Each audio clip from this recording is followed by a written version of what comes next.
Et donc, rebonjour et bienvenue toujours sur cette mécaniqueuniverselle.net qui est le site que je développe et qui essaie de démontrer que l'humanité est destinée à atteindre son ultime perfection. Voilà, alors nous sommes samedi 7 janvier 2023 et je continue ma petite réflexion à partir d'un des passages de la mécanique universelle, justement, qui s'intéresse au hasard et à la destinée. Donc, selon moi, euh, le hasard n'existe pas. Mais on doit croire au hasard. C'est une nécessité. Euh, enfin, on doit, disons que on doit agir comme s'il y avait du hasard, comme si rien n'était déterminé, comme si on avait la liberté, qu'on était parfaitement libre, et d'ailleurs pour chercher toujours plus de liberté euh, ordinaire, on va dire. Donc c'est une nécessité, mais fondamentalement, il n'y a pas de hasard.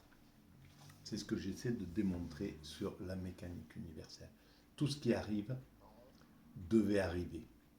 On ne peut pas échapper en fait à ce qui nous arrive, mais il faut l'accepter. C'est pourquoi d'ailleurs des philosophes comme Spinoza disent il faut aimer ce qui nous arrive plutôt que de le désirer à notre convenance.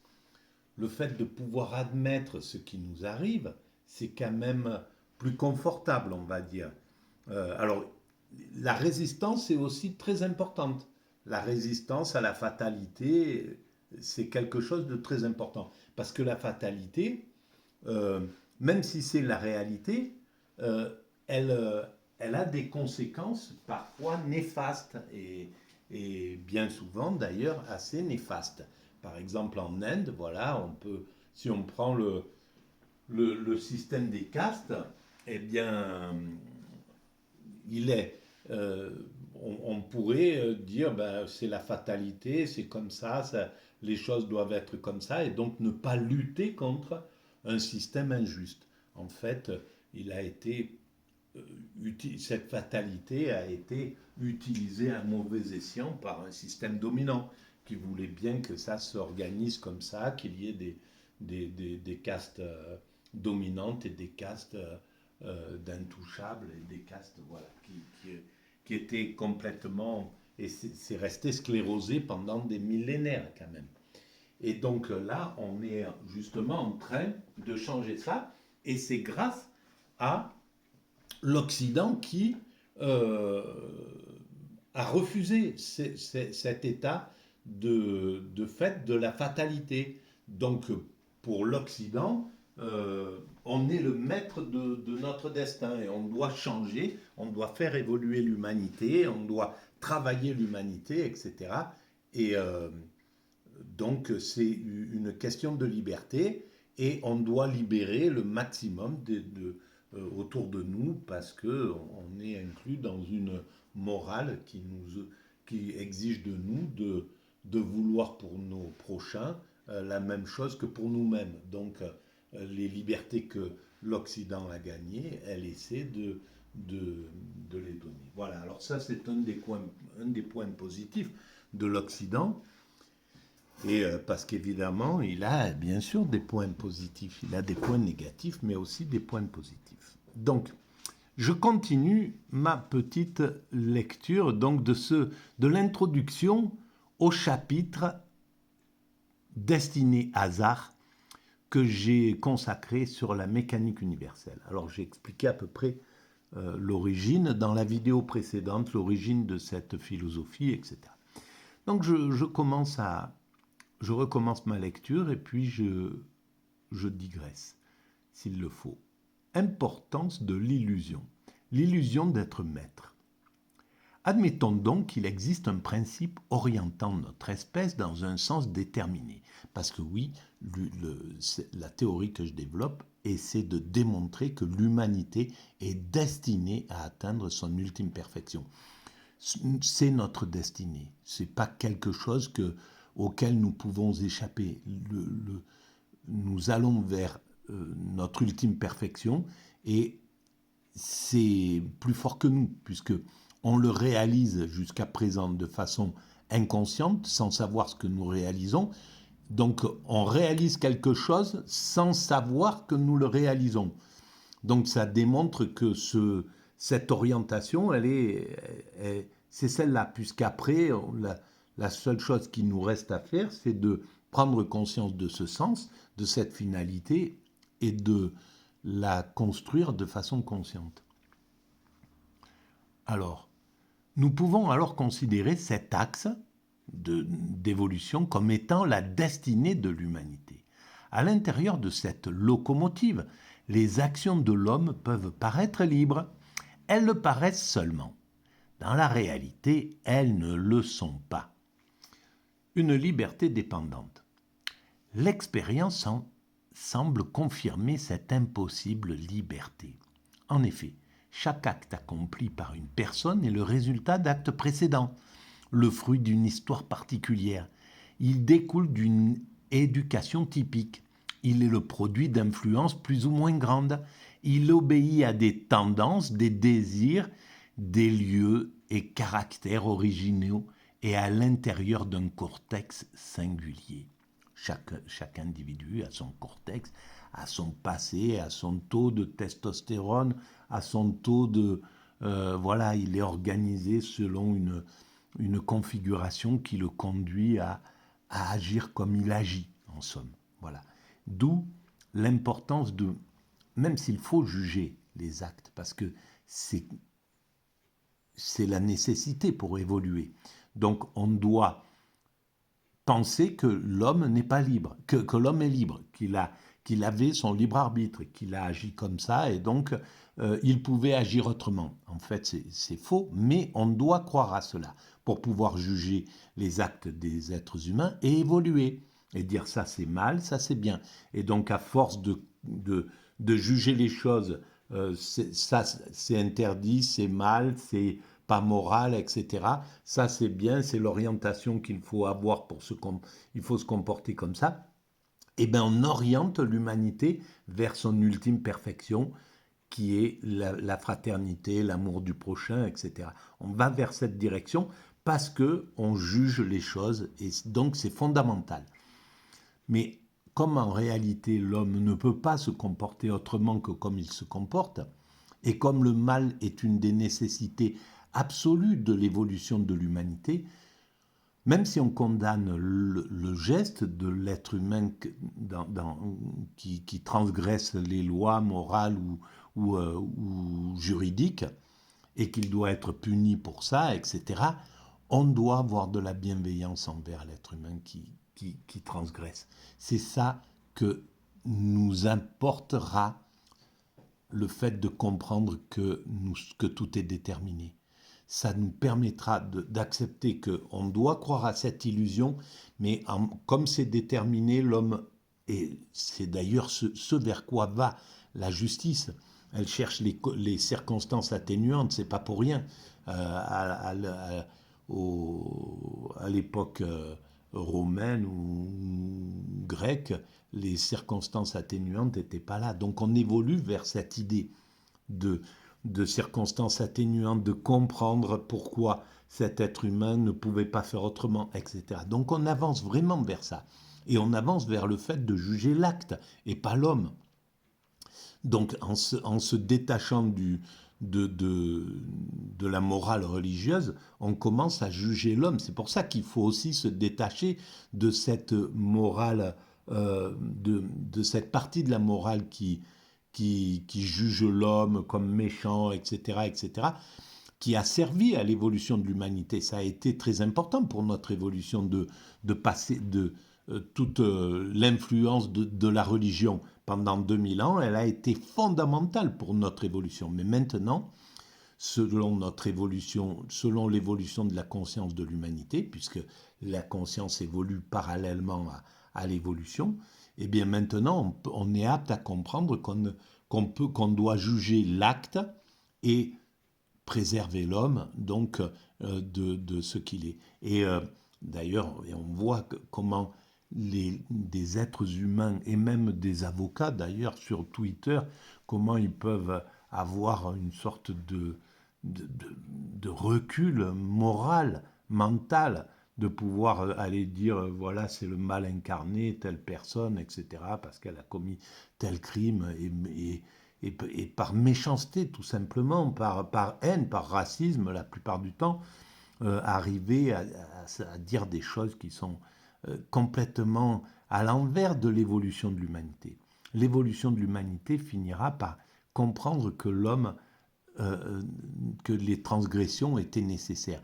Et c'est ce que je démontre sur la mécanique universelle. Si vous allez sur le site, dans la partie consacrée au bien et au mal, vous comprendrez que le transgressant est aussi important à l'humanité, pour l'évolution de l'humanité. Ils travaillent conjointement, sans le savoir, le transgressant et le législateur, pour faire évoluer le code pénal. Et si le code pénal aujourd'hui c'est un pavé immense, et ben c'est justement parce qu'il y a eu tout le temps ce travail entre des gens qui ont cherché à transgresser en étant dans la légalité. Ils abusaient de leurs congénères en étant dans la légalité parce qu'il y avait des vices de forme. Là, ça pouvait passer. Et puis, et le législateur qui, voyant ça, allait poser une loi pour interdire ce type de pratique. Et c'est comme ça que progressivement la loi est devenue ce qu'elle est, un pavé immense avec des milliers d'articles. Voilà. Et c'est le travail conjoint de ces deux états. Donc tout ça, c'est très important. La mécanique universelle éclaire des pans là qui sont très importants pour le futur de la réflexion humaine. Voilà. Et donc, voilà. Autrement dit, aucune action n'est libre. Elle décline toute d'une action, d'une somme de paramètres antérieurs. D'autre part, je ne peux faire qu'une action, même si j'ai plusieurs choix possibles. Autrement dit, l'action que je ferai, au final, était le seul choix possible, puisque le seul réalisé. Et ça, c'est très important. C'est-à-dire que là, j'ai par exemple le choix de sortir, d'arrêter les vidéos, de sortir et d'aller marcher. Peut-être c'est le choix que je vais faire, peut-être c'est pas celui-là, peut-être je vais continuer les vidéos, etc. Bon, bref, quoi qu'il arrive, il y a un choix qui ne sera plus un choix, ça sera une utopie en réalité. Si je sors, eh ben, le choix de rester faire les vidéos, c'était juste c'était une illusion. C'était l'illusion qui m'a servi à penser que j'avais le choix. Mais en réalité, ce que j'aurais accompli ce soir, quand je me coucherai et que je dirai « eh ben, je suis allé marcher », eh ben, c'est ce que je devais faire et que je pouvais. C'était la seule version que je pouvais faire, puisque c'est la seule que j'ai réalisée. L'autre, elle est morte. Elle était juste là comme illusion. Et si je reste à faire les vidéos, ben, ça sera celle du choix de sortir marcher, qui sera une illusion. Voilà. Donc, il n'y en a qu'une. Dans chaque choix, il n'y en a qu'un qui... On croit qu'on a le choix, mais il n'y a qu'une version qui se réalise. L'autre, c'était l'illusion du choix, en fait. L'homme commun pense avoir la main mise sur ses actes. Il croit choisir sa destinée. Il pense évoluer dans un monde soumis au hasard. Il s'imagine être le possesseur d'un libre arbitre, le créateur de ses découvertes. Il croit agir en toute liberté. En réalité, c'est une illusion. Une illusion encore nécessaire à l'évolution, mais une illusion tout de même. Un jour, cette illusion sera dépassée dans l'évolution. Parce qu'on aura fini, on aura concrétisé l'humanité. On l'aura achevée. Et donc, il n'y aura plus besoin de se poser ce type de questions. On acceptera le monde tel qu'il est. On sera en contemplation. en extase. L'extase, c'est plus une question de choix. On laisse le corps vivre ce qu'il doit vivre, jubiler, jouir de la vie, contempler, marcher, voyager, faire ce qu'on veut, mais sans se poser de questions. Il n'y a plus l'idée du choix. On se laisse vivre par la puissance en fait, c'est ce X qui est Dieu, quoi. Voilà. L'illusion contre le fatalisme. Dans les sociétés fortement industrialisées, donc l'Occident, le sentiment d'être comme maître et possesseur de la nature est très fort. Pour reprendre les termes de Descartes, qui a bien pris soin de placer la conjonction de coordination comme avant sa proposition, dans l'idée de comme maître et possesseur de la nature. Comme il a écrit Descartes. Il n'a pas dit nous sommes les maîtres et possesseurs de la nature. C'est ça qui est... voilà, les philosophes sont des génies, il faut le dire. Ce sentiment de toute puissance a dynamisé l'énergie constructrice en marginalisant le spirituel, ce qui a minimisé la résignation.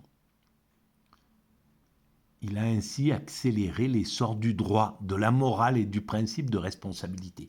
C'est ce que je disais. Voilà, le monde fataliste accepte le monde tel qu'il est, accepte les règles, accepte l'injustice, accepte toutes ces choses-là.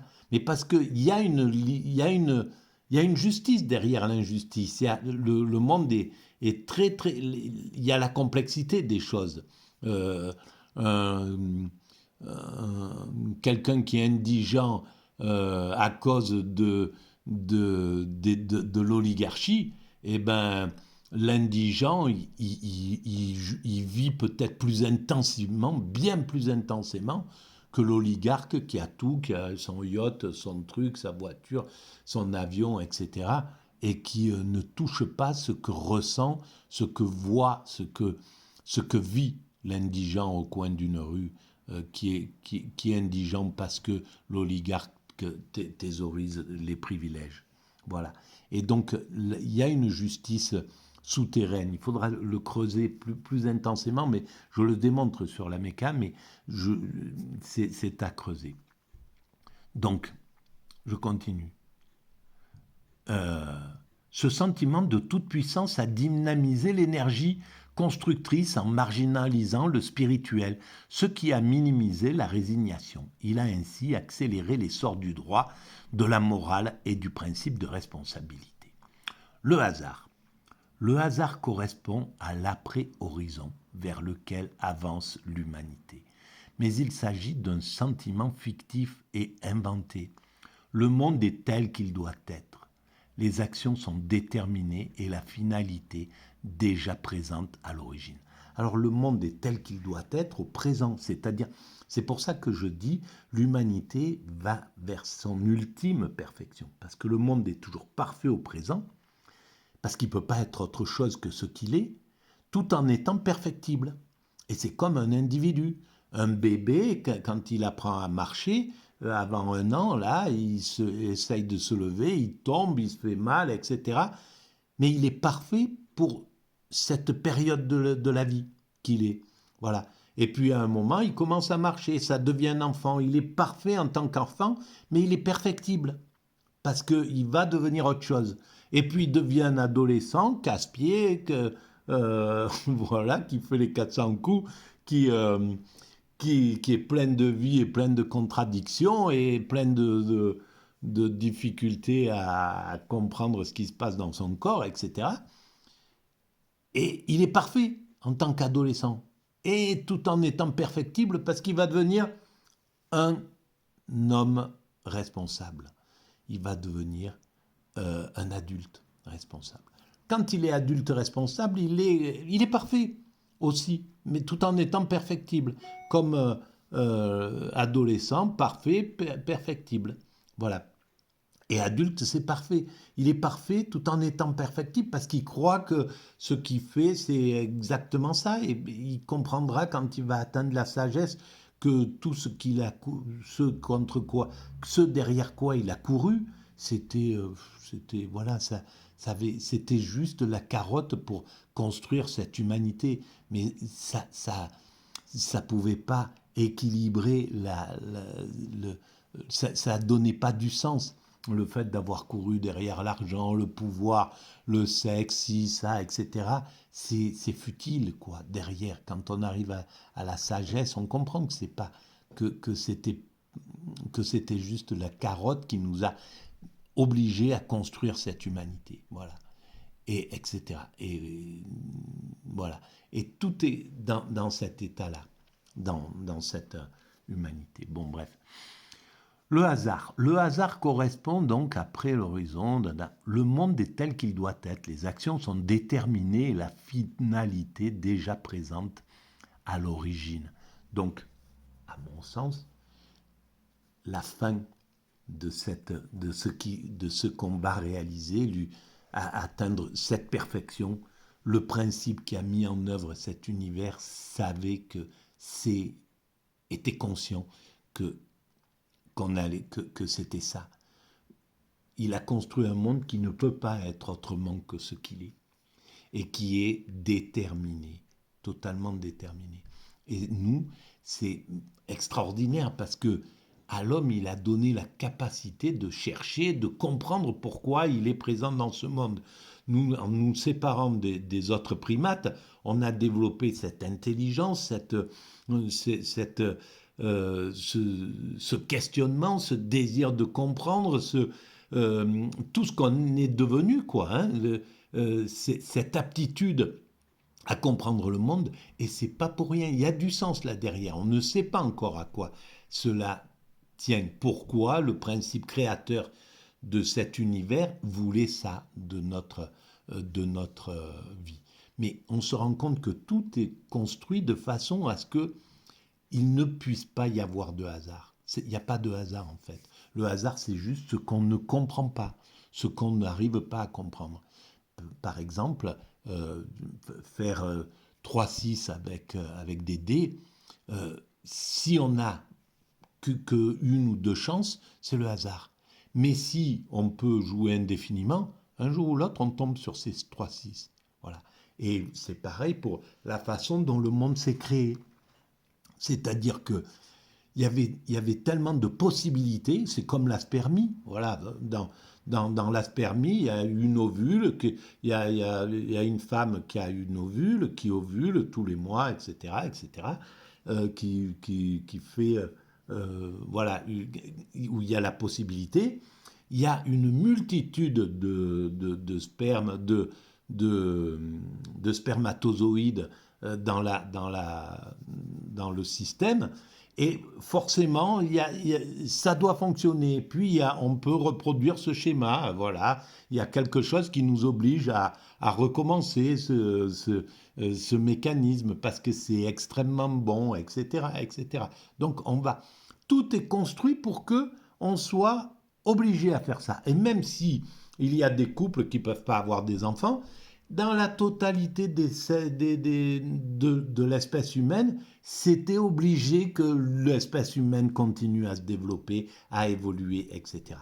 Et c'est pareil pour la planète, le fait qu'il y ait des milliards de planètes et que à un certain moment, qu'il y ait la possibilité de la vie, c'était une obligation. On est dans c'est, la vie ne pouvait pas ne pas apparaître.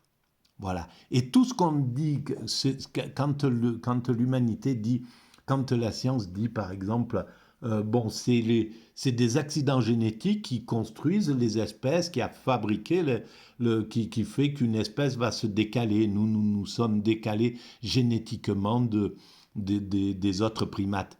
Mais c'était une obligation. C'est parce c'est pas des accidents génétiques, c'était des obligations génétiques, des obligations de décalage génétique.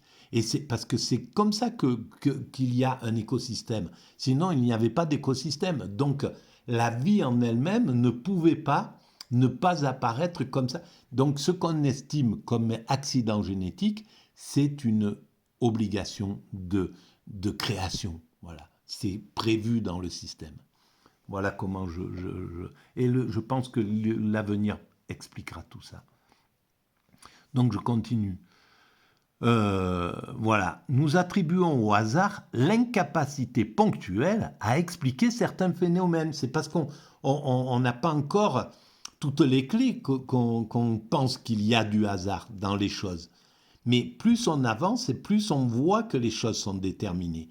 C'est la limite de la science qui dit qu'il y a du hasard. Voilà. Mais dès que on franchit les caps, on voit qu'il n'y a pas de hasard derrière. Donc, le hasard se rattache à l'inexplicable, l'imprévisible, l'insondable, l'inintelligible, bref, l'ensemble des inconnus rattachés aujourd'hui au hasard, et marque tout simplement les limites des connaissances du moment, les limites de la science du moment. Le monde continue après nous, mais la recherche humaine n'a pas fini de se déployer, elle ne cesse de s'étendre, et l'homme éclairera progressivement tous les espaces encore inconnus. Eh ben, j'étais drôlement optimiste, hein, quand même, en 1999. En l'an 2001, ça a été écrit. Par exemple, à propos des phénomènes moléculaires, Mach, c'est un scientifique, parle de régularité masquée par des complications. Donc, il y a des régularités qui sont masquées par la complication. Pour l'instant, ces complications ne nous sont pas accessibles. Mais et c'est pourquoi, pour l'instant, on ne peut pas démontrer que l'humanité va vers son ultime perfection. C'est pour l'instant une théorie comme ça qu'on peut croire fumeuse, qu'on peut dire une illusion, un uluberlu qui pond quelque chose comme ça. Mais on a inventé les ordinateurs depuis pas si longtemps que ça, et maintenant ils sont déjà avec une puissance de calcul inouïe. Mais projetons ça dans 50 ans ou dans 100 ans.